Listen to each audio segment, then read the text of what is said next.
अपना channel RR unique मस्ती ALP 2018 में पूछा गया प्रीवियस ईयर क्वेश्चन के साथ आया हूं, नए सेट के साथ। आपसे रिक्वेस्ट है पूरा वीडियो को देखिए, बहुत ही बेहतरीन क्वेश्चन का यहाँ पे सिलेक्शन किया गया है।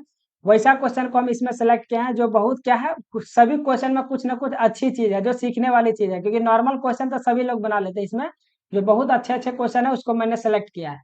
तो चलिए हम लोग पहले क्वेश्चन के साथ बात करेंगे। तो पहला क्वेश्चन है, 5 kg भार की एक वस्तु को 4 मीटर ऊंचाई तक उठाया जाता है, उसे उस वस्तु पर लगने वाले गुरुत्वाकर्षण के कारण कार्य का मान कितना होगा।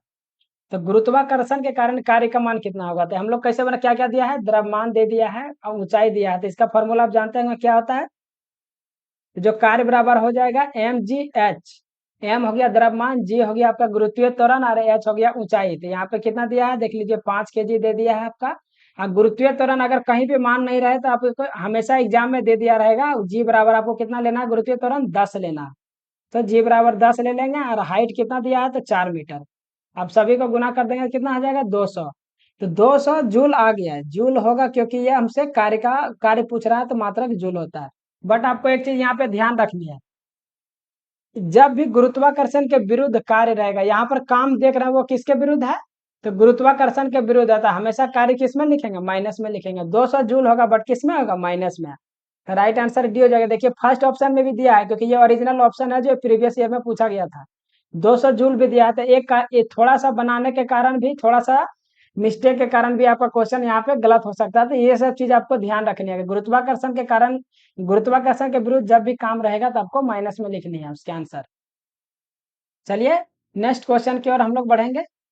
तो नेक्स्ट क्वेश्चन है आपका, एक ध्वनि 3 सेकेंड में, एक ध्वनि 3 सेकेंड में वापस आ जाती है, यदि ध्वनि की गति 332 मीटर पर सेकेंड है, तो श्रोता और प्रवर्तक, ये प्रवर्तक लिख लीजिए, प्रवर्तक सतह के बीच दूरी है। कहने का मतलब है एक आदमी यहाँ पर खड़ा है, एक यहाँ पर क्या है, दीवार है, इसने कुछ बोला और फिर यहाँ क्या हुआ, टक्कर हुआ, फिर रिटर्न यहाँ पर आदमी के पास आया। तो हमसे पूछा जा रहा है कि दूरी कितनी है। तो दूरी हमसे क्या पूछा जा रहा है, श्रोता और प्रवर्तक सतह, मतलब यहाँ से और यहाँ से के दूरी हमको मात्र पूछा जा रहा है। तो पूरा जाने में उसको 3 सेकेंड लग रहा है, तो हाफ में यहाँ से यहाँ जाने में कितना लग रहा होगा, 1.5 सेकेंड, क्योंकि हमको कितना दूर पूछा है, इसका ही दूरी पूछा, ना कि पूरा दूरी पूछा है। हम लोग क्या करेंगे, इसको निकालने के लिए बहुत आराम से आप फॉर्मूला लगाइए, आपका आंसर आ जाएगा। जो बीच का दूरी निकालने का फॉर्मूला होता है, बीच का दूरी जो निकालने का फॉर्मूला होता है वो क्या होता है, समय, समय को जो गुना कर दीजिए, आप किससे गुना करिए, 300 आपका जो है वो गति से गुना कर दीजिए। गति कितना हुआ, दिया हुआ 332 मीटर पर सेकंड, तो समय कितना हो जाएगा आपका 1.5, और गति कितना दिया है, तो 332 मीटर पर सेकंड। इसको हम लोग क्या करेंगे, सॉरी यहाँ 1.5 है, 1 पॉइंट हम हाफ लिख दिया, 1 सेकेंड, इसको 1.5 कर लीजिए। 1.5 समय दिया हुआ है, इसको क्या करेंगे हम लोग, गुना कर लेते हैं। इस यहाँ पे करिएगा तो 10, 5 दिया 15, 5 दूना 10, इसको आप कट करेंगे तो 2 1 2 हो जाएगा। यहाँ पे एक जाएगा तो 2 छक 12, फिर 2 छक 12। तो यहाँ पे आप करिए 6 तिया 18 का 8, 6 तिया 18 का 8। 1 सेकेंड सही है कि नहीं, गुना थोड़ा देख लीजिए आप ये।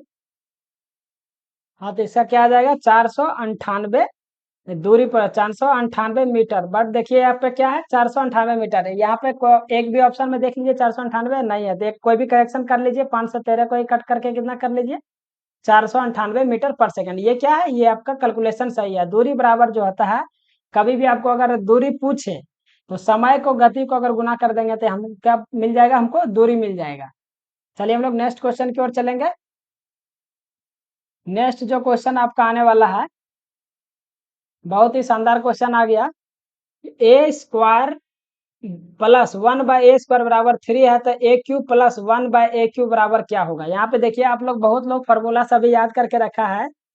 a प्लस 1/a अगर n रहे तो क्या क्या फॉर्मूला आता है भाई, तो a² प्लस 1/a² क्या हो जाता है, तो n² माइनस 2 होता है। एक और क्या होता है, अगर a² प्लस n रहे तो a³ बाय, अगर यहाँ पे bq 1/a³ रहे तो कैसे, इसको अगर क्यूब निकालना है तो क्या करना है हम लोग को, n³ minus 3n। n³ - 3n। ये सब कोई ट्रिक नहीं है, ये सब सिर्फ किससे निकाला गया है, तो ये निकाला गया है a+b का होल स्क्वायर पे। टोटल जो निकाला गया है a² + b² प्लस 2ab जो होता है वही है। क्या यहाँ पे देखिए, इसको सेट करके देख लीजिए। ये कोई आपको अगर भूल जाए एग्जाम में तो मैं बता देता हूँ आपको कैसे निकालना है। ये कोई ट्रिक नहीं है, उसी पर ये सेट किया हुआ है। a+1/a है।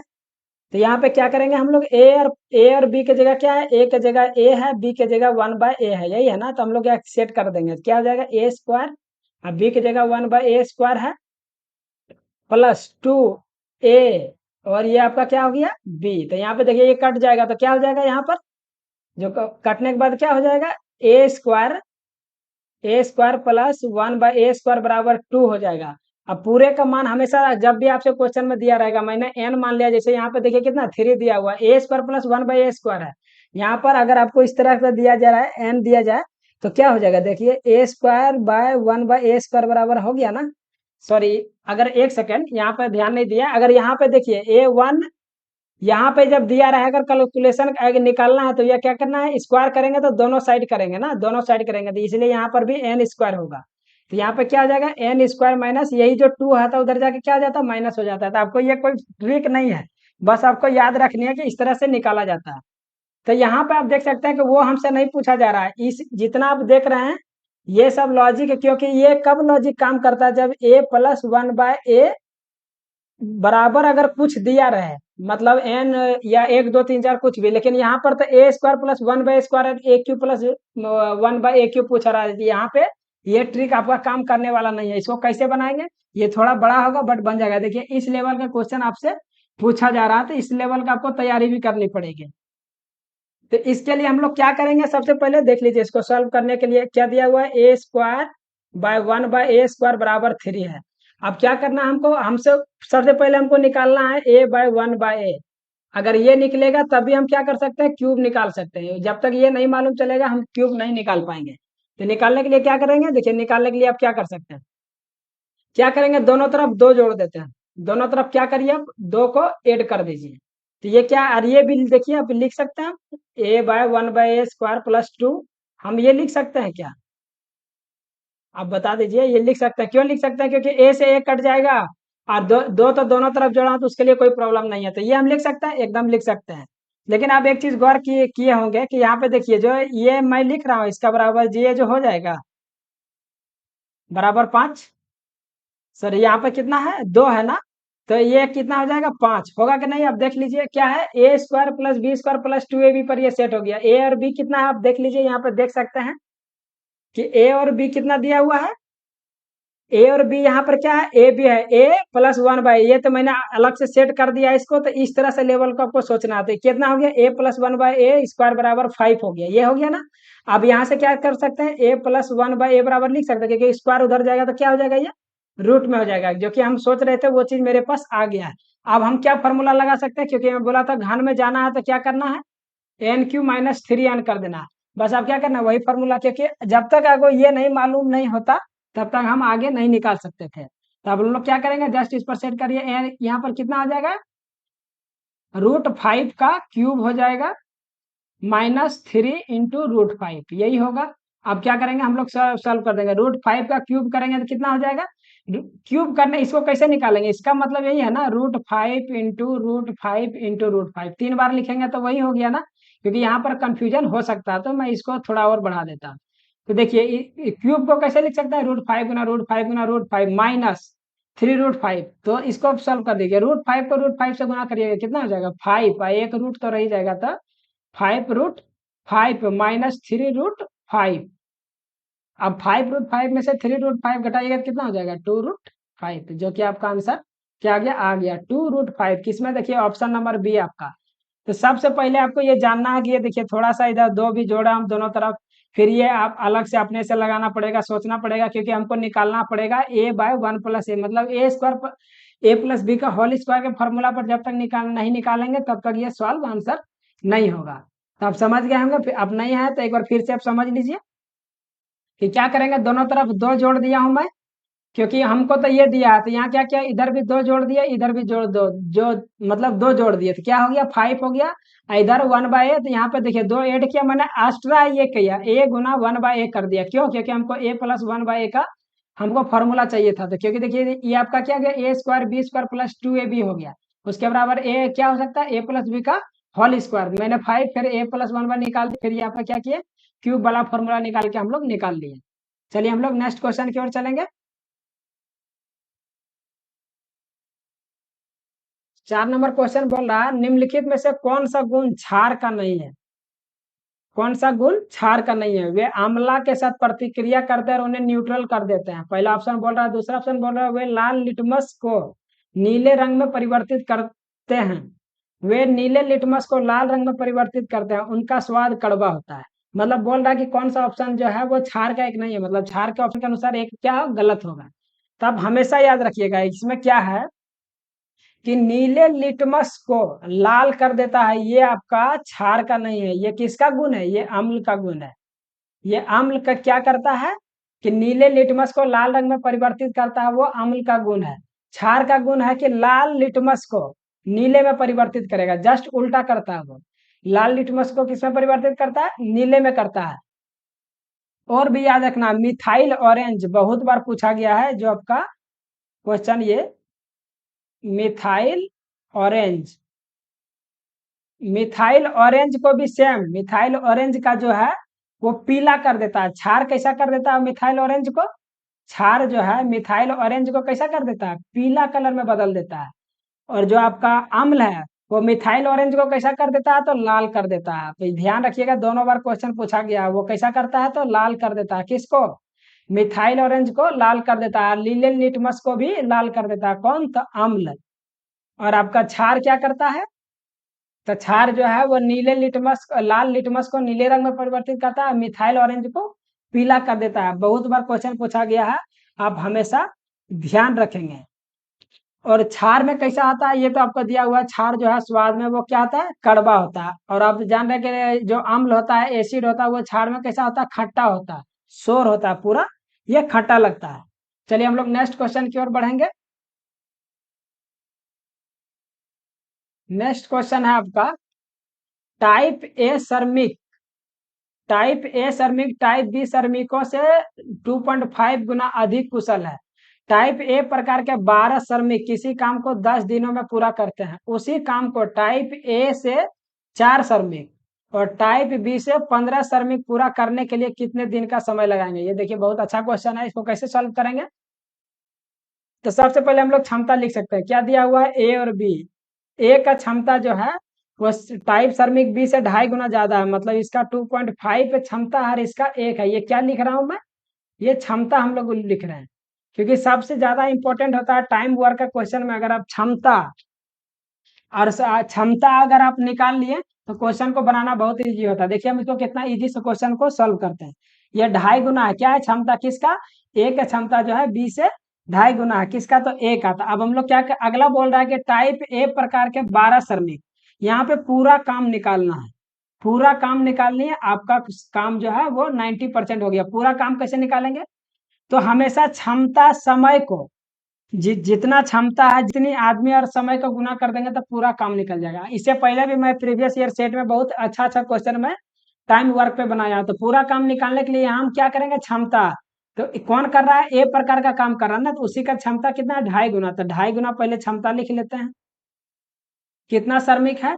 तो 12 श्रमिक काम कर रहे हैं। कितना दिन तक कर रहे हैं भाई? तो 10 दिन तक। ये मेरा पूरा काम निकल गया। अब बस इसको सॉल्व कर लेते हैं, देखते हैं कितना आ रहा है। तो ये पॉइंट से जाएंगे तो ये कट जाएगा। ये 25 को 12 से कर देंगे तो 25 दाएं 250, 25 दूना 25 दाएं 250, 25 दूना 50, टोटल कितना आ गया? 300। टोटल जो काम आ गया वो 300 यूनिट आ गया। अब हमको क्या बोल रहा है कि टाइप ए से 4 श्रमिक, 4 श्रमिक जो काम कर रहा है उसका क्षमता कितना है टाइप ए का? प्लस 2.5 प्लस बी कितना है? इसका क्षमता 1 है। कितना लोग काम कर रहा है इसमें से?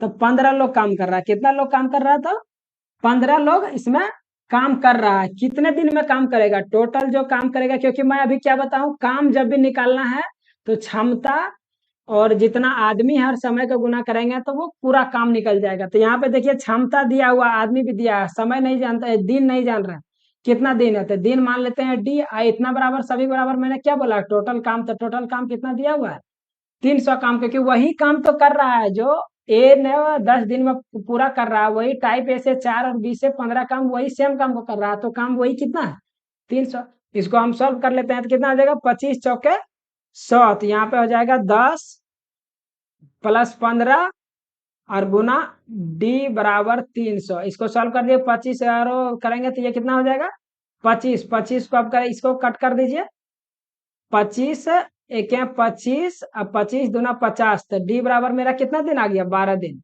टोटल जो कितना दिन लग जाएगा हमको काम करने में उसी काम को, तो 12 दिन में निकल जाएगा।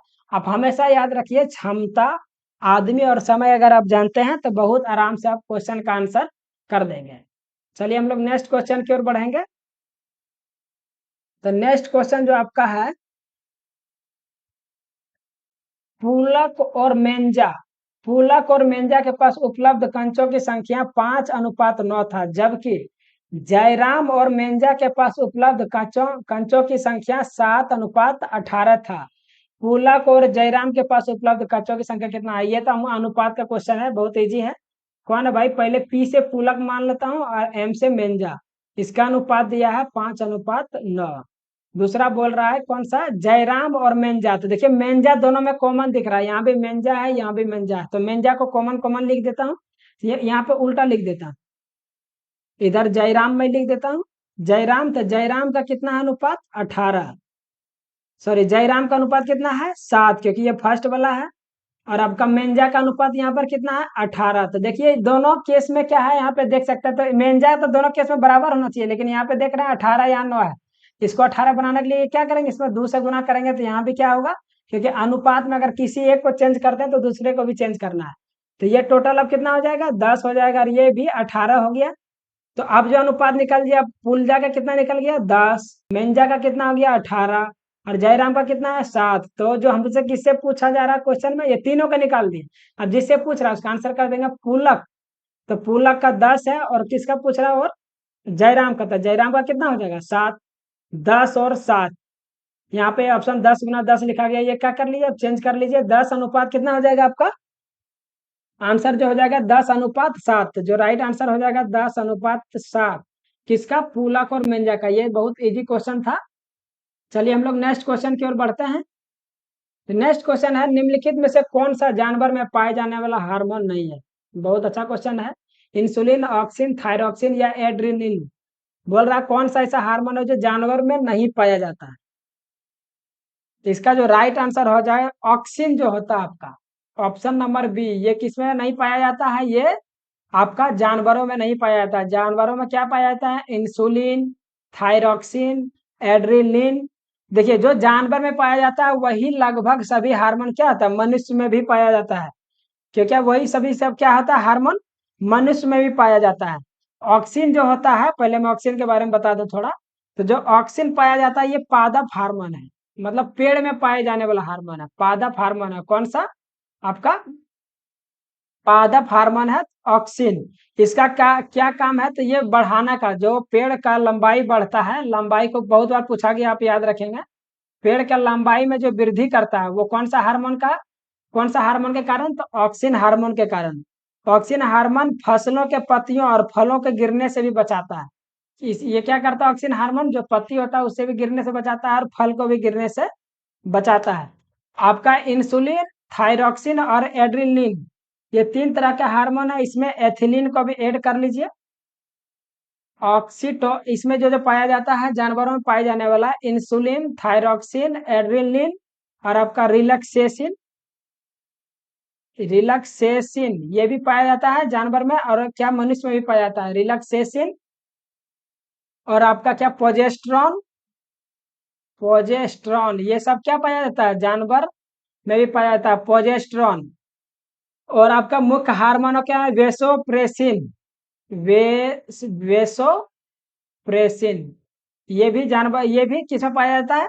तो ये भी जानवर में पाए जाने वाला ही हार्मोन है, वेसोप्रेसिन, वेसोप्रेसिन ये सब मुख्य रूप से हार्मोन पाए जाने वाला है किसमें? तो जानवरों में पाए जाते हैं। पादप हार्मोन में क्या मुख्य रूप से जो है ऑक्सिन हार्मोन, इसमें बहुत बार पूछा गया है ऑक्सिन। उसके बाद होता है आपका जिब्रेलिन्स, आप याद रखिए जो पादप हार्मोन है आपके, ऑक्सिन के बाद क्या याद रखना आपको? जिब्रेलिन। जिब्रेलिन, जिब्रेलिन हार्मोन पाया जाता है उसमें। उसके बाद साइटोकाइनिन, ये सब प्रमुख हार्मोन है, हार्मोन आपका साइटोकाइनिन, साइटोकाइनिन हार्मोन पाया जाता है। उसके बाद एबी6, एबी6, ये सब क्या है? प्रमुख हार्मोन है जो किसमें पाया जाता है? पेड़ पौधे में पाए जाते हैं। इंसु ऑक्सिन, जिब्रेलिन, साइटोकाइनिन, एब्सिविक। और आपका जानवरों में पाए जाने वाला हार्मोन क्या हो गया? Insulin, thyroxine, adrenaline, relaxation, progesterone, vasopressin, ये सब पाए जाने वाला जानवरों में। चलिए हम लोग नेक्स्ट क्वेश्चन की ओर बढ़ेंगे। तो नेक्स्ट जो क्वेश्चन है 8वां नंबर क्वेश्चन, स्रोत प्रतिरोध आर प्रतिरोधक में एक करंट क्या है? आई बनाए रखता है। यदि प्रतिरोधक में विभवांतर भी है तो समय t में व्यय की गई विद्युत ऊर्जा दर्शाई जाती है। तो हम क्या दिया हुआ है? प्रतिरोध दे दिया है, करंट भी दिया हुआ है और विभवांतर भी दिया है। तो हमसे फॉर्मूला पूछ रहा है कि विद्युत ऊर्जा है तो किसके द्वारा, किस मतलब फॉर्मूले के मतलब दर्शाया जाएगा। तो एक चीज इसमें याद रखना है आपको, इसी से क्या करेंगे हम लोग सभी का निकाल लेंगे। मुख्य रूप से क्या याद रखना है आपको?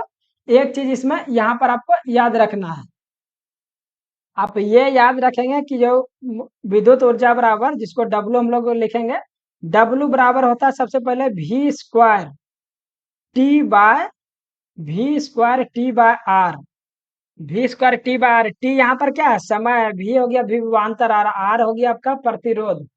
तो सबसे पहले एक ये फॉर्मूला आता है, इसी से सारा कुछ निकाल लेंगे। एक आपको अगर याद है तो आगे सभी फॉर्मूला को हम लोग ड्राइव कर सकते हैं। ओम लाभ क्या बोलता है? वी बराबर आई आर।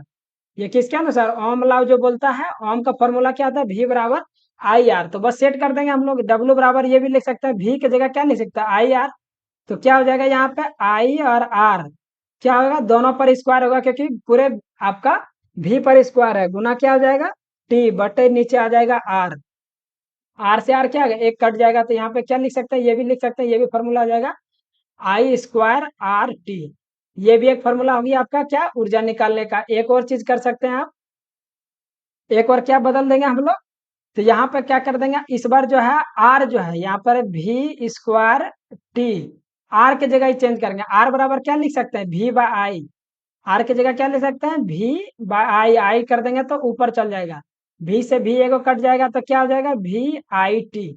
ये भी लिख सकते हैं वी आई टी। तो तीन फॉर्मूला देखिए मेरे पास है विद्युत ऊर्जा निकालने के लिए, V square T by R, I square R T या वी आई टी। ये तीनों क्या हो गया? मुख्य रूप से विद्युत ऊर्जा निकालने का फॉर्मूला हो गया। इस पर आपसे क्वेश्चन भी पूछा जा सकता है। यहाँ पे फॉर्मूला आपसे पूछा है, क्वेश्चन से भी पूछा जाएगा, प्रतिरोध का मान दिया जाएगा, करंट का मान दे देगा आपको, विभवांतर पूछ सकता है या समय पूछ सकता है। तो ये फॉर्मूला आपको हमेशा याद रखना, ये बहुत ही इंपॉर्टेंट फॉर्मूला है आपका विद्युत ऊर्जा निकालने के लिए। ये हमेशा किसी न कभी कभी मान दे के पूछेगा या कभी फॉर्मूला पूछेगा, तो आपको जरूर ध्यान रखना है ये सब फॉर्मूला। चलिए हम लोग नेक्स्ट क्वेश्चन की ओर बढ़ेंगे। नेक्स्ट क्वेश्चन आपका, एक वस्तु स्थिर स्थिति में आरंभ होकर 4 मीटर प्रति सेकंड स्क्वायर के त्वरण नहीं, ये क्या है? त्वरण है, एक्सिलरेशन, त्वरण से स्थानांतरित होती है। तो 8 सेकंड के बाद इसकी गति कितनी होगी? 8 सेकंड बाद बोल रहा है कि कितनी गति होगी। तो सबसे पहले क्या दिया हमको? एक स्थिर वस्तु से आरंभ, स्थिर होने का मतलब क्या हो गया? आरंभिक वेग, जिसको हम लोग यू से बोलेंगे। इसको क्या बोलते हैं? आरंभिक वेग। आरंभिक वेग को हम लोग किसे सूचित करेंगे? यू से, बराबर 0 दे दिया है। 4 मीटर त्वरण, तो जो एक्सीलरेशन का मान दे दिया है वो कितना दिया है? 4 मीटर पर सेकंड स्क्वायर। हमसे पूछ रहा है 8 सेकंड के बाद, टाइम भी दे दिया है आपका 8 सेकंड। तो गति पूछ रहा है, गति का फॉर्मूला लगा देंगे, v बराबर क्या होता है? u plus A T. ये तो बहुत इजी है। u कितना हो जाएगा मेरा? 0 सेकंड, क्योंकि आरंभिक वेग कितना है? 0 होगा। आपका t कितना दिया है? 4 मीटर, 4 मीटर पर सेकंड स्क्वायर, टाइम दिया है 8 सेकंड। तो टोटल का कैलकुलेशन कर देंगे कितना आ जाएगा इसको? 32। आपका वेग पूछ रहा था मीटर पर सेकंड, क्योंकि वेग का जो होता है आपका, ये जो इसका यूनिट कैसे लिखेंगे? तो मीटर पर सेकंड। मीटर पर सेकंड स्क्वायर किसका आता है? त्वरण का। मीटर पर सेकंड स्क्वायर किसका आता है? तो त्वरण का होता है। तो वेग हमसे पूछ रहा है यहाँ पे 32 मीटर पर सेकेंड स्क्वायर। इसको भी थोड़ा ऑप्शन को आप करेक्शन कर लीजिए, तो 32 मीटर पर सेकेंड हो जाएगा। इसका जो राइट आंसर हो जाएगा 32 मीटर पर सेकेंड। इसमें सभी को, क्योंकि देखिए गति पूछ रहा था, सभी में अभी स्क्वायर क्या करेंगे, यहाँ पे कट करेंगे, क्योंकि जो आपका यूनिट जो आएगा वो मीटर पर सेकेंड होता है। वेग का जो यूनिट होता है वो मीटर पर सेकेंड होता है। चलिए हम लोग नेक्स्ट क्वेश्चन की ओर बढ़ेंगे। नेक्स्ट क्वेश्चन है आपका, ये बहुत ही शानदार क्वेश्चन है। मान ले कि एक ग्रह है जिसका द्रव्यमान और त्रिज्या पृथ्वी के द्रव्यमान और त्रिज्या के दोगुने है। उस ग्रह के सतह पर गुरुत्वाकर्षण के कारण त्वरण पृथ्वी पर से n गुना है। n का मान कितना होगा? n गुना है। बताइए हमसे क्या पूछ रहा है कि एक पृथ्वी का जो है, ये पृथ्वी का एक ग्रह है जो पृथ्वी से क्या है, गुरुत्वाकर्षण, ये सॉरी, द्रव्यमान भी दोगुना है, त्रिज्या भी दोगुनी है। अब कह रहा है कि जो है गुरुत्वाकर्षण का है पृथ्वी के कंपेयर में वो कितना होगा, वहां पे गुरुत्वाकर्षण का मान पृथ्वी के कंपेयरिंग में कितना होगा। तो इसको निकालने के लिए हम लोग क्या करेंगे, बहुत ही ज्यादा कुछ नहीं करना, बस अगर आपको फॉर्मूला आता है तो आप बहुत आराम से आंसर इसको हम लोग कर पाएंगे। तो ग्रह का पहले, सबसे पहले यहाँ पे क्या लिख सकते हैं, हम क्या लिख लेते हैं कि ग्रह का जो है वो द्रव्यमान, ग्रह का द्रव्यमान, और ग्रह का क्या लिख लेते हैं हम लोग, त्रिज्या, क्योंकि ये पृथ्वी के कंपेयर में दुगनी है। तो पृथ्वी का त्रिज्या हमेशा क्या, इसको एम डैश या कुछ भी मान सकते हैं, इसको एम डैश मान लेते हैं, ग्रह को कितना, त्रिज्या को आर डैश मान लेते हैं, क्योंकि जो अभी सेम आगे हम लोग क्या करेंगे पृथ्वी के कंपेयरिंग में निकालने वाले हैं। तो यहाँ पे क्या हो जाएगा, पृथ्वी का आप द्रव्यमान यहाँ पे मान लीजिए, पृथ्वी का द्रव्यमान कितना मान लेते हैं, जो एम है, ई लगाने का मतलब क्या हो गया, अर्थ का द्रव्यमान हो गया। आपका त्रिज्या भी यहाँ पर है, आर दिया हुआ है, तो यहाँ पर एम आर कर लेंगे हम लोग, क्या कर लेंगे, एम आर कर लेंगे, ताकि सॉरी एम ई कर लेंगे। इससे ये हो जाएगा कि हम लोग समझ में आ जाएगा कि कौन सा त्रिज्या और कौन सा द्रव्यमान का बात कर रहे हैं। तो यहाँ पे क्या हो जाएगा, आर को लिख लेंगे, आर लिखेंगे और ई लिख देंगे, क्योंकि हमको पता चलेगा। तो क्या करा, पृथ्वी कंपेयर में दोगुना है, तो यहाँ पे देखिए जो ये द्रव्यमान है, अर्थ का जो द्रव्यमान है, लेकिन किसके कंपेयरिंग में, पृथ्वी के कंपेयरिंग में दोगुना है, उस ग्रह का, एक ग्रह का बात कर रहा है।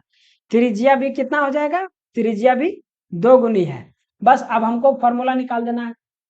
जो क्या करना है, सिर्फ और सिर्फ आप जानते हैं गुरुत्वीय त्वरण का मान क्या होता है, जी जो होता है गुरुत्वीय त्वरण, गुरुत्वीय त्वरण का फॉर्मूला आप क्या जानते हैं कि G M by R square, G M by R square. बस ये तो आप जानते हैं, जी आपका क्या है, गुरुत्वीय त्वरण का नियतांक है, जिसका मान कितना होता है, गुरुत्वीय त्वरण नियतांक, तो 9.8 मीटर पर सेकेंड स्क्वायर, जी का मान। ये बड़ा वाला की बात करेंगे तो 9.8 होता है, ये स्मॉल वाला का था 9.8 मीटर पर सेकेंड स्क्वायर। तो हम लोग क्या करेंगे, इस पर जस्ट हम लोग फॉर्मूला पे सेट कर देते हैं। तो ये तो इसका मतलब क्या समझ रहे हैं कि जी जो है, अब नियतांक का मतलब क्या, कांस्टेंट है, वो वैल्यू नहीं बदलता है, तो जो वेरी करेगा वो क्या करेगा, एम और आर पे हमको निकालना है। तो इसको ये लिख सकते हैं, जो जी है इसको दो दो पार्ट में तोड़ देते हैं, क्योंकि जब भी कंपेयरिंग निकालना है किसी से, पृथ्वी के कंपेयरिंग में पूछ रहा है, तो क्या करेंगे, डिवाइड कर देंगे, तो हमको निकल जाएगा कि उसका जो है वो गुरुत्वाकर्षण बल वो पृथ्वी के कंपेयर में कितना होगा। तो हम लोग क्या करेंगे, इसको गुरुत्वीय त्वरण कितना होगा, तो क्या निकालना है, इसे जी डैश जो है यहाँ पे क्या मान लिया, जो ग्रह है, जो पृथ्वी है, इसको क्या करेंगे हम लोग, ऐसे लिख लेंगे, यहाँ से लिख लेता हूँ, आइए। तो जो ये आपका किसका हो गया, तो जो जी डैश है वो जी डैश वो ग्रह का है, और सिर्फ जी और ई लिख दिया, मतलब ये आपका पृथ्वी, हम लोग का क्या है, पृथ्वी का त्वरण रहता है। जी डैश का कितना हो जाएगा आपका, जो है एम है ना, तो एम की जगह क्या लिख लेंगे, 2 m e, क्योंकि अर्थ के कंपेयर में बात कर रहा है, प्लस आपका क्या 2 r e है, 2 r e का स्क्वायर हो जाएगा, क्योंकि फॉर्मूला तो वही बोल रहा है, मतलब डिवाइड करेंगे तो यहाँ पे लिखेंगे, क्या कर देंगे, क्योंकि ये डिवीजन है पूरा, डिवीजन लिखने के लिए हम लोग क्या करेंगे, यहाँ पर भी क्या हो जाएगा, आर ई स्क्वायर, क्योंकि अर्थ क्या लिखेंगे तो अर्थ का क्या हो जाएगा, सिर्फ और सिर्फ आर ई स्क्वायर बटे क्या हो जाएगा आपका, एम ई। तो इसको क्या करेंगे हम लोग, ऐसे लिख सकते हैं कि 2 m e बटे 2 r e स्क्वायर को क्या कर सकते हैं, इसको 4 r e स्क्वायर कर दीजिए, क्योंकि इसको कैलकुलेशन करते जाते हैं, 4 r e स्क्वायर। इसको क्या करेंगे, ऊपर ले जाएंगे तो ये गुना में हो जाएगा, तो गुना में होगा तो क्या हो जाएगा, यहाँ आर ई का स्क्वायर हो जाएगा पूरे का, पूरे का क्या आ जाएगा, ऐसे आप लिख दीजिए आर ई स्क्वायर बटे यहाँ पे क्या हो जाएगा आपका एम ई हो जाएगा। ये क्या हो जाएगा एम ई। बस देखिए अब कट कर दीजिए, आर ई स्क्वायर को आर ई स्क्वायर से कट गया, एम ई से एम ई कट जाएगा, 2 दूनी 4, तो ऊपर कुछ नहीं है 1, तो यहाँ पे जो टोटल सॉल्व करने के बाद कितना हो गया 1, मतलब जी डैश जी ई इसके बराबर कितना आ गया 1/2 आ गया था। अब हम लोग क्या करेंगे, सिर्फ और सिर्फ जी डैश का मान पूछ रहा है ना, क्योंकि उसका गुरुत्वीय त्वरण निकालना है। जी डैश करेंगे तो ये क्या है, जी ऊपर चला जाएगा पृथ्वी वाला त्वरण बटे 2, तो इसका मतलब क्या समझ गए, पृथ्वी का जितनी त्वरण है उसका यहाँ पर क्या हो गया आधा हो गया, क्योंकि पृथ्वी का त्वरण पूरा जी ई का मतलब पूरा 1 है, और डिवाइड 2 का मतलब क्या हो गया आधा हो गया। तो ये बहुत ही शानदार क्वेश्चन था। यहाँ पे क्या हो जाएगा गुरुत्वीय त्वरण जो है किसी ग्रह का जो है पृथ्वी के कंपेयर में कितना हो जाएगा गुरुत्वीय त्वरण उसका, तो आधा हो जाएगा। सिर्फ और सिर्फ आपको ये फॉर्मूला याद रखना, जी बराबर जो होता है स्मॉल जी बराबर capital G M by R square, ये फॉर्मूला जानते हैं, बस आप इजी से क्वेश्चन आप आंसर कर पाएंगे, कर देंगे। चलिए हम लोग नेक्स्ट क्वेश्चन की ओर चलेंगे, 11 नंबर। तो बोल रहा ऑक्सीजन में कार्बन को जलाने पर कार्बन डाइऑक्साइड उत्पन्न होते समय कौन सी अभिक्रिया घटित होती है। देखिए यहाँ पे ऑप्शन है 2-3 छूट गया है, मैं इसको ऑप्शन को कंप्लीट कर देता हूँ। तो कौन कौन सी अभिक्रिया है, तो पहले योगात्मक अभिक्रिया, मतलब ऑक्सीजन में कार्बन को जलाने पर कार्बन डाइऑक्साइड उत्पन्न होता है, लेकिन किस अभिक्रिया के तहत, योगात्मक अभिक्रिया, प्रतिस्थात्मक अभिक्रिया, एक होता है आपका दहन अभिक्रिया, दहन अभिक्रिया,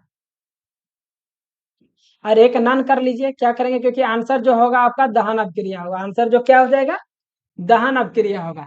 इसमें क्या होता है आपको याद रखना है कि ये कार्बन है और ऑक्सीजन के प्रेजेंस में हम लोग क्या कर रहे हैं, ऑक्सीजन की उपस्थिति में जला रहे हैं, तो हम लोग का क्या बन रहा है CO2 बन रहा है।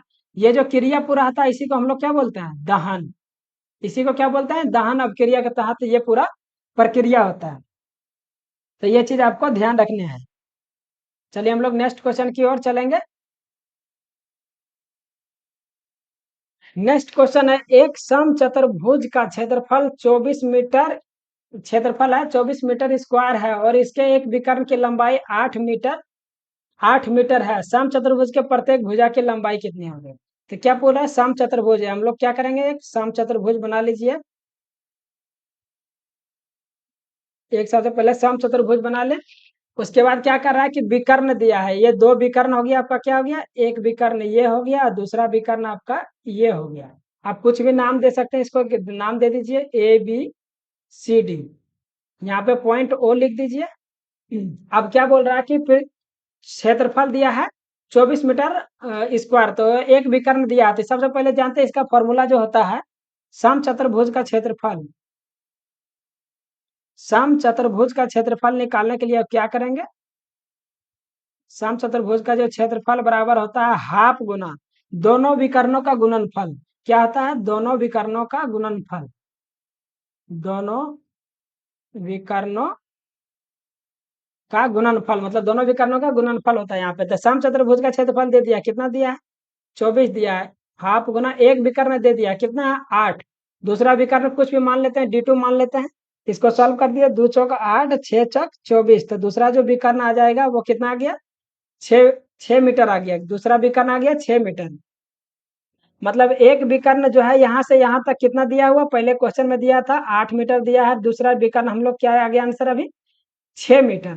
अब हमसे पूछ रहा है कि प्रत्येक भुजा की लंबाई कितनी होती है। तो एक चीज आपको सबसे पहले ध्यान रखना, समचतुर्भुज का मतलब होता है कि भुजा समान होगा, भुजा समान होगा मतलब ये नहीं है कि कौन भी समान होगा, ऐसा नहीं है। समचतुर्भुज का मतलब सिर्फ और सिर्फ किसकी बात होगी, आप हमेशा जब भी इस तरह का क्वेश्चन सॉल्व करते हैं तो हमेशा आप याद रखिए कि उस वर्ड पर बहुत मतलब होता है। सम चतुर्भुज मतलब भुज जो होगा सभी का सम होगा, मतलब ये जितना से यहाँ दूरी होगा A से D में वही दूरी BC होगा, वही DC होगा और वही AB होगा, ना कि ये क्या होगा आपका कौन A कौन D कौन C या कौन B, ये कौन कभी बराबर नहीं होता है। यहाँ पे जो कट करता है ये 90 डिग्री पे कट करता है, हमेशा आप ध्यान रखेंगे कितना डिग्री में कट करता है, तो 90 डिग्री में, प्रत्येक एरिया में 90 डिग्री में कट करेगा।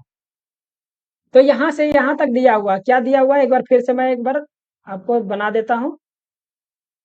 तो ये देखिए ये दो को जो विकर्ण है आपका ABCD, ये दो विकर्ण यहाँ पर O है तो पूरा 8 है, पूरा विकर्ण कितना 8 है, तो ये 4 होगा ये भी 4 होगा, अगर पूरा 6 निकला तो ये क्या होगा ये भी 3 होगा और ये भी 3 होगा।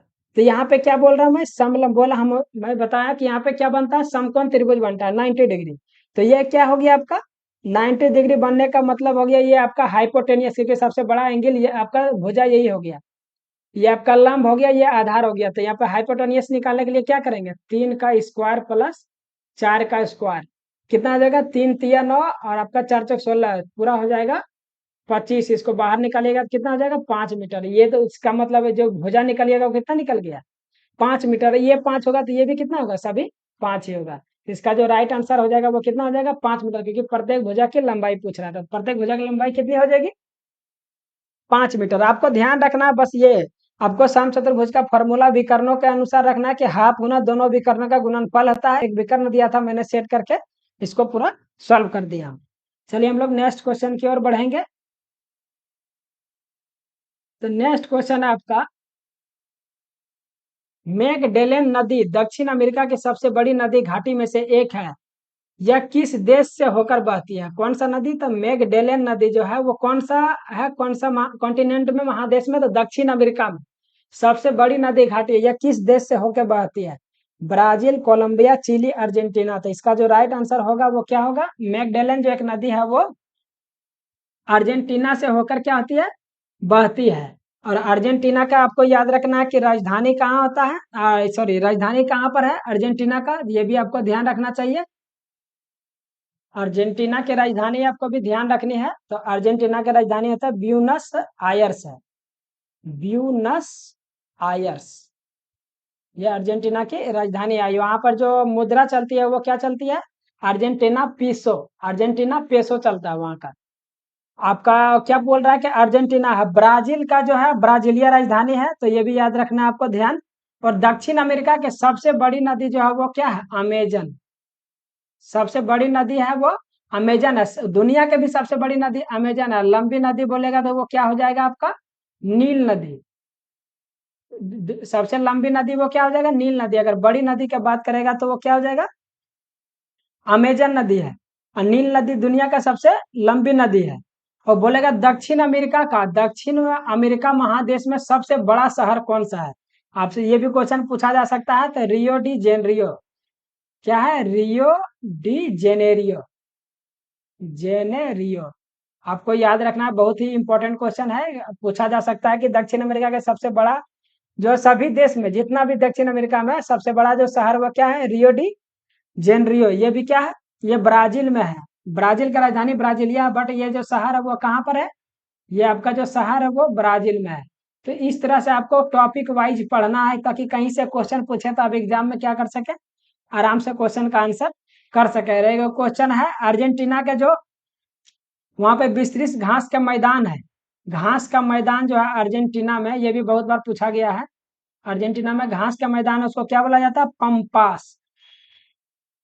आप याद रखिएगा क्या बोला जाता है उसको, तो पंपास बोला जाता है अर्जेंटीना में घास के मैदान को। चलिए हम लोग नेक्स्ट क्वेश्चन की ओर बढ़ेंगे। नेक्स्ट क्वेश्चन है, निम्नलिखित में से कौन सा वनस्पति तेल हाइड्रोजनीकरण के उत्प्रेरक के रूप में प्रयोग किया जाता है। मतलब जो है कि वनस्पति तेल में बनाते हैं, तो हाइड्रोजनीकरण प्रक्रिया में उत्प्रेरक के रूप में किसको प्रयोग करते हैं, हीलियम को, या आपका हाइड्रोजन को, या नियॉन को, या आपका पीबी सीसा को, किसको यूज करते हैं, तो सॉरी नियॉन नहीं, ये निकेल है, नियॉन का नहीं होता है, निकेल को। तो इसका जो राइट आंसर होगा वो क्या हो जाएगा, निकेल का प्रयोग करता है उत्प्रेरक के रूप में, निकेल को हम लोग प्रयोग करते हैं। उत्प्रेरक क्या होता है ये भी पूछा जाता है। उत्प्रेरक वैसा पदार्थ है जो आपका, इसको क्या बोलते हैं, कैटेलिस्ट भी बोला जाता है, कैटेलिस्ट, कैटेलिस्ट। उत्प्रेरक वैसा वैसा तत्व होता है, वैसा क्या करता है, ये सिर्फ अभिक्रिया को बढ़ा देता है, लेकिन उस पर कोई फर्क नहीं पड़ता, उसी को उत्प्रेरक बोलते हैं। उत्प्रेरक का सबसे पहले किसने सिद्ध करके दिखाया था, तो आपसे पूछा जाएगा, तो बर्जीलियस सबसे पहले जो है वो उत्प्रेरक करके रासायनिक अभिक्रिया को तेज या कम करके दिखाया था, तो किसने, तो बर्जीलियस ने। आपसे क्वेश्चन पूछा जा सकता है, तो आप याद रखेंगे बर्जीलियस ने सबसे पहले ये भी ऐसा उत्प्रेरक का खोज एक तरह बोल दीजिए तो वो बर्जीलियस ने ही किया था। तो इसमें 2-3 क्वेश्चन बहुत है। लोहे के चूर्ण में उत्प्रेरक के रूप में जो क्या आप करते हैं, लोहे का चूर्ण जो होता है, लोहे का चूर्ण में उत्प्रेरक के, लोहे का चूर्ण में उत्प्रेरक के रूप में जो क्या करते हैं हम लोग, हैबर विधि, हैबर विधि के द्वारा अमोनिया गैस बनाया जाता है। हैबर विधि बहुत बार पूछा गया है। हैबर विधि में कौन सा गैस बनाया जाता है, अमोनिया गैस, अमोनिया गैस बनाया जाता है। इसमें किस क्या है आपका, क्या उत्प्रेरक का रूप में प्रयोग किया जाता है, तो लोहे का चूर्ण का प्रयोग किया जाता है। और किस विधि द्वारा अमोनिया गैस बनाया जाता है, तो हैबर विधि द्वारा। आपको ध्यान रखें, प्लेटिनम चूर्ण आपसे पूछा जाएगा। एक और है, प्लेटिनम चूर्ण का जो प्रयोग किया जाता है, किसके प्रयोग किया जाता है, संपर्क विधि में। एक होता है संपर्क विधि द्वारा कौन सा गैस बनाया जाता है, संपर्क विधि में गैस बनाया जाता है सल्फ्यूरिक अम्ल, सल्फ्यूरिक अम्ल H2SO4। सल्फ्यूरिक अम्ल का फॉर्मूला क्या आता है, H2SO4। संपर्क विधि द्वारा बनाया जाता है। देखिए 3-4 क्वेश्चन आपको बन गया कि जो है अमोनिया किस गैस द्वारा, किस विधि द्वारा बनाया जाता है, तो हैबर विधि। किस कैटलिस्ट का प्रयोग करता है, तो लोहे का चूर्ण का। उसी तरह प्लेटिनम उत्प्रेरक का कार्य जो है संपर्क विधि में सल्फ्यूरिक अम्ल बनाने में प्रयोग किया जाता है। तो आपको ध्यान रखना है इस तरह से क्वेश्चन का। तो चलिए हम लोग नेक्स्ट क्वेश्चन की ओर बढ़ेंगे। तो नेक्स्ट क्वेश्चन है आपका, एक वस्तु पर बल लगने के बावजूद भी किया गया कार्य शून्य नहीं, शून्य शून्य होगा यदि उसका विस्थापन क्या होगा, ऋणात्मक, धनात्मक, उदासीन, शून्य। इसमें देखिए 3 तरह का बनते हैं, इसमें 3 टाइप होते हैं। आपको तीनों टाइप आपको ध्यान रखना है कि 3 कारण कब होंगे, जब आपका बल क्या होगा, यहाँ पर जो है आपका उसका विस्थापन, एक वस्तु पर लगने वाला बल जो है उसका कार्य शून्य होगा। मतलब जो आपका कार्य शून्य होगा वह 3 कारण होगा। कब, जब जो है वो बल और विस्थापन के बीच, बल और विस्थापन के बीच अगर 90 डिग्री का कोण बनेगा तो भी क्या होगा, ये 0 होगा। क्यों, क्योंकि इसका जो फॉर्मूला आता है W बराबर FS cos theta, FS cos theta. अगर cos थीटा का मान 90 होता है तो 90 पे 90 cos 90 का मान कितना आता है, 0। तो इसका मान क्या होगा, पूरा वैल्यू ही 0 हो जाएगा। उसके बाद कार्य कब 0 होगा, जब बल, जो बल के आरोपित होने पर भी विस्थापन शून्य हो, जो कि क्वेश्चन में वही पूछ रहा है हमको, उसका विस्थापन क्या होगा, शून्य हो जाएगा। तो यहाँ पे देखिए S जो है, यहाँ पे FS जो है cos थीटा, अगर S भी यहाँ पर शून्य हो गया तो पूरा का मान क्या कर देगा, ये शून्य कर देगा। इसका मतलब क्या है कि अगर विस्थापन भी आपका क्या होगा, शून्य होगा, तो भी आपका ये पूरा वर्ग क्या हो जाएगा, शून्य हो जाएगा। तीसरा एक क्या कारण बनता है कि पिंड पर लगने वाला बल भी शून्य होगा। मतलब F बराबर क्या हो, 0। अगर F 0 हो जाएगा तो उस केस में भी W यहाँ क्या हो जाएगा, पूरा पूरा 0 हो जाएगा। तो 3 केस ही मात्र बनते हैं, आपको ध्यान रखना है कि बल कार्य कब होगा 0, जब बल और विस्थापन के बीच 90 डिग्री का एंगल बनेगा। जब किसी में से बल, अगर विस्थापन भी 0 होगा तो पूरा वर्ग 0 होगा, आपका बल भी 0 हो गया तो पूरा वर्ग आपका 0 हो जाएगा। चलिए हम लोग नेक्स्ट क्वेश्चन की ओर चलते हैं। नेक्स्ट क्वेश्चन आपका, निम्नलिखित क्षेत्र में से कौन सा जंतुओं का सबसे बड़ा समूह है, जंतुओं का सबसे बड़ा समूह है, नोमेटोडा, पोरीफेरा, आर्थ्रोपोडा या मोलास्का। तो सबसे बड़ा जो जंतुओं का संघ है वो क्या है, आर्थ्रोपोडा। ये बहुत बार क्वेश्चन पूछा गया है, आपको हमेशा ध्यान रखना है। आर्थ्रोपोडा जो है वो सबसे बड़ा जंतुओं का समूह कहा जाता है। पेरीफोरा जो देख रहे हैं आपका, पेरीफोरा में क्या आता है, सबसे पहले यह याद रखिए, इसके जो जंतु होते हैं वे द्विलिंगी होते हैं। पेरीफेरा में क्या होता है, द्विलिंगी टाइप के। आपको हमेशा इस तरह का क्वेश्चन आपको याद रखना है। इसमें जो जीव पाए जाते हैं वो कैसा आता है, द्विलिंगी होता है। किसमें, तो पेरीफेरा में। इसका जो आपका पेरीफेरा में, वो इसका जो आकार होता है वो अनियमित होता है, बेलनाकार होता है। मतलब आकार निश्चित नहीं होता, अनियमित आकार का। इस तरह से क्वेश्चन आपको खूब पूछा गया पिछला बार, अनियमित आकार होता है या आपका बेलनाकार होता है। कौन, तो पेरीफेरा संघ के जो आ जाता है। इसके कुछ एग्जाम्पल हैं, आपको याद रखना है। इसका जो एक और होता है कि जो भोजन का पाचन होता है, क्या होता है, भोजन का जो पाचन होता है वह अंतःकोशिकीय होता है। क्या होता है, अंतःकोशिकीय, अंतःकोशिकीय होता है भोजन का पाचन। इसका जो आपका एग्जाम्पल है, कौन कौन सा जीव है, जैसे साइकन, आपको एग्जाम्पल भी याद रखना है। साइकन, स्पंजिला, स्पंजिला, स्पंजिला, ये सब क्या है, कुछ फेमस है, इनको जंतु हैं जो आपको याद रखने हैं। किसका, तो पेरीफेरा का, पेरीफेरा का आपको याद रखने हैं। चलिए हम लोग नेक्स्ट नेक्स्ट क्वेश्चन की ओर हम लोग बढ़ते हैं। नेक्स्ट क्वेश्चन आपका, 1 सितंबर 2020 को कौन सा दिन होगा? 1 सितंबर 2020 को, तो हम लोग कैसे निकालेंगे? पहले क्या क्या लिखा हुआ उसको लिख दीजिए। सबसे पहले 2020 में है तो इसमें क्या है? पहले 2000 है, ये आपका क्या है? शताब्दी वर्ष है 2000। उसके बाद क्या आ जाएगा फिर? क्योंकि 2020 20 का सितंबर में जा रहा था, यहाँ तक कितना वर्ष तक लेंगे हम लोग? 19 वर्ष तक लेंगे। कितना लेंगे? तो 19 वर्ष तक। सभी में ओड डे निकालेंगे, ओड डे हम लोग ओड दिन निकालेंगे। क्योंकि ओड डे कैसे निकालते हैं? कोई भी कितना भी दिन रहे उसमें 7 से भाग देके हम लोग ओड डे निकालते हैं।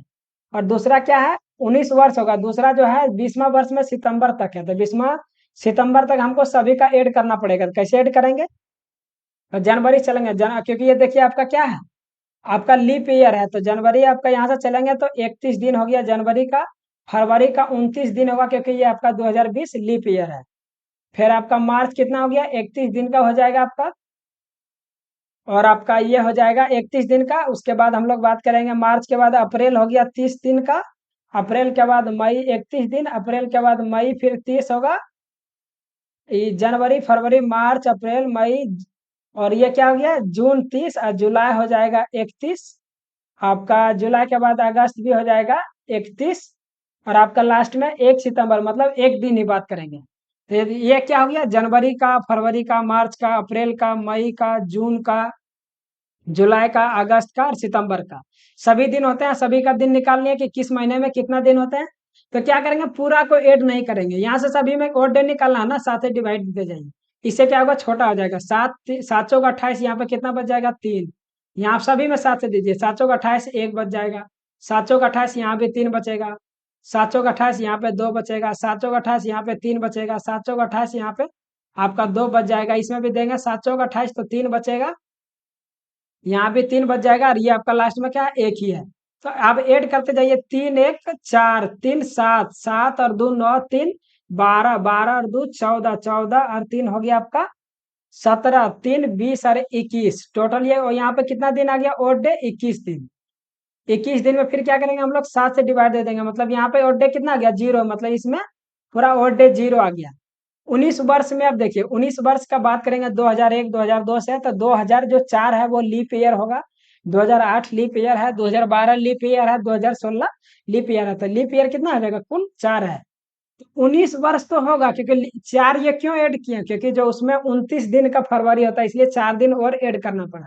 तो 29 वर्ष और 4 वर्ष कितना हो जाएगा? कुल 23। इसको 7 से डिवाइड दे दीजिए। 7 या 21 कितना हो जाएगा? यहाँ पे 2। और यहाँ पे हमेशा क्या करते हैं? 400 से भाग देते हैं। जब भी शताब्दी वर्ष होता है कितना से भाग देते हैं? 400। ये पूरा कट जाएगा तो यहाँ भी ओड डे कितना होगा? 0। तो टोटल ओड डे हम लोग निकाल लेंगे। टोटल ओड डे कितना है? शुरू में 0 आया, दूसरा में कितना आ रहा है? 2 आ रहा है, बाद में 0 आ रहा है। तो टोटल में ओड डे कितना आया? 2 आया। अब हम लोग क्या कैसे समझेंगे कौन सा दिन आएगा 2 में? तो आपको याद रखना कुछ नहीं। Sunday, Monday, Tuesday, Wednesday, Thursday, Friday, आपका फिर हो गया सैटरडे, और फिर संडे आएगा। तो क्या क्या करेंगे हम लोग? 0 से स्टार्ट करिए। 0 1 2, इसको 3, ये 4, ये 5 और आपका सैटरडे 6। बस ये सीरियल नंबर, आपको कोई भी हम ट्रिक नहीं बता रहे हैं, जस्ट आपको याद रखना है कि 0 से स्टार्ट करिएगा संडे से, और लास्ट सैटरडे 6 तक जाना। तो 2 नंबर में क्या आ रहा है देख लीजिए। 2 नंबर में मंगलवार आ रहा है, तो इसका जो राइट आंसर आ जाएगा वो क्या आ जाएगा? मंगल। आपका कुछ भी है, क्योंकि देखिए 0 से 6 तक ही आएगा। जब भी ओड डे आएगा, क्योंकि 7 आएगा तो फिर 7 से डिवाइड दे दीजिएगा। 7 से ज्यादा नहीं होगा, क्योंकि 7 से हम लोग डिवाइड ही दे देंगे। 7 से हमेशा नीचे ओड डे होगा। तो आप समझ गए होंगे। चलिए हम लोग नेक्स्ट क्वेश्चन की ओर बढ़ेंगे। तो नेक्स्ट क्वेश्चन आपका आने वाला है, सुरभि ने किसी उद्योग में 5 महीने के लिए 6,000 रुपया लगाया। कुरबा ने 6 महीने के लिए 5,000 का निवेश किया। तो दोनों लाभ का अनुपात निकलना है। तो लाभ का अनुपात कैसे लिखते हैं? तो ये 5 महीना तक लगाया, कितना पैसा? तो 6,000 रुपया। अनुपात, ये 6 महीना तक लगाया कितना? तो 5,000 रुपया। बस इसको क्या करेंगे? यही तो अनुपात बोल रहा है निकालने के लिए। 3 जीरो से 3 जीरो कट गया। 5 से 5 कट गया। 6 से 6 कट गया। एक कितना आ गया अनुपात आपका? 1:1, जो ऑप्शन नंबर डी में है। ये बहुत इजी क्वेश्चन था। चलिए हम लोग नेक्स्ट क्वेश्चन की ओर बढ़ेंगे। नेक्स्ट क्वेश्चन आपका, यदि भी बटे आई एक मान नियतांक है तो इससे क्या कहा जाता है? मतलब भी यहाँ पे क्या हो गया? विभवांतर। मैंने अभी अभी बताया था विभवांतर आर आई हो गया आपका विद्युत धारा। विद्युत धारा क्या हो गया आई, तो बोल रहा है कि नियतांक है, तो ओहम्स लॉ क्या बोलता है, V बराबर आई आर। बस ये क्या है आपको फॉर्मूला याद रखना है, जिसमें क्या दिया है V बटे आई, तो R बराबर क्या हो जाएगा, V बटे आई लिख सकते हैं, तो R यहाँ बराबर है V बटे आई, वही तो बोल रहा है V बटे आई किसके बराबर होगा, तो R मतलब क्या हो गया ये प्रतिरोध। R किसको बोलते हैं हम लोग, प्रतिरोध को बोलते हैं, जो कि ऑप्शन नंबर आपका डी में है। प्रतिरोध का मात्रक क्या होता है, ओम। ये भी आपसे पूछा जाएगा। विद्युत धारा का मात्रक जो होता है वो एम्पियर होता है। ये सब चीज आपको एकदम पूरा टनाटन याद होना चाहिए। विभवांतर को क्या होता है, वोल्ट। मात्रक, डायमेंशन, ये सब तो बहुत आपको टनाटन एकदम याद होना चाहिए, एकदम मुंह पे रहना चाहिए। तो बस ये इसका मान जो हो जाएगा, राइट आंसर क्या हो जाएगा, प्रतिरोध ही कहा जाएगा। क्या, तो आर बराबर ही हम पूछा जा रहा था। चलिए आपका 20 नंबर क्वेश्चन है, और ये लास्ट क्वेश्चन है आज का। क्योंकि देखिए क्वेश्चन तो 75 क्वेश्चन है, 75 क्वेश्चन में मैं उसी क्वेश्चन को लेता हूँ जो अच्छा क्वेश्चन है, बहुत अच्छा क्वेश्चन है। जो इजी क्वेश्चन है आप जान रहे हैं, अगर आप घर में भी करेंगे, मैं उसको सॉल्व करेंगे तो बहुत आराम से कर सकते हैं। तो उसमें क्यों टाइम देना, जिसमें कुछ सीखने वाला क्वेश्चन है उसी को मैं हमेशा सेलेक्ट करता हूँ। एक तत्व डैश अवस्था में आने पर स्थिरता प्राप्त कर लेता है। ये बहुत ही शानदार क्वेश्चन था, क्योंकि पिछला बार जो है पीरियोडिक टेबल से इतना क्वेश्चन पूछा था जिसका कोई गिनती नहीं है। तो पीरियोडिक टेबल का एक एक क्वेश्चन आपको याद होना चाहिए।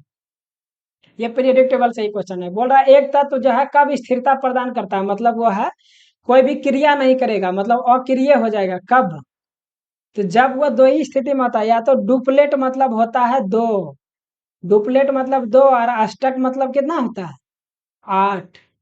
अष्टक मतलब 8। कोई भी तत्व अगर जो है वो 8 इलेक्ट्रॉन दो एक, इसलिए अब्सेप्शन केस है क्योंकि जो है आपका कौन सा अक्रिय गैस का जो है वो शून्य समूह का, शून्य समूह का वो क्या है आपका 0 या 18वां ग्रुप। इसमें कौन सा आता है, हीलियम, नियॉन, आर्गन, आपका क्रिप्टन और जेनन।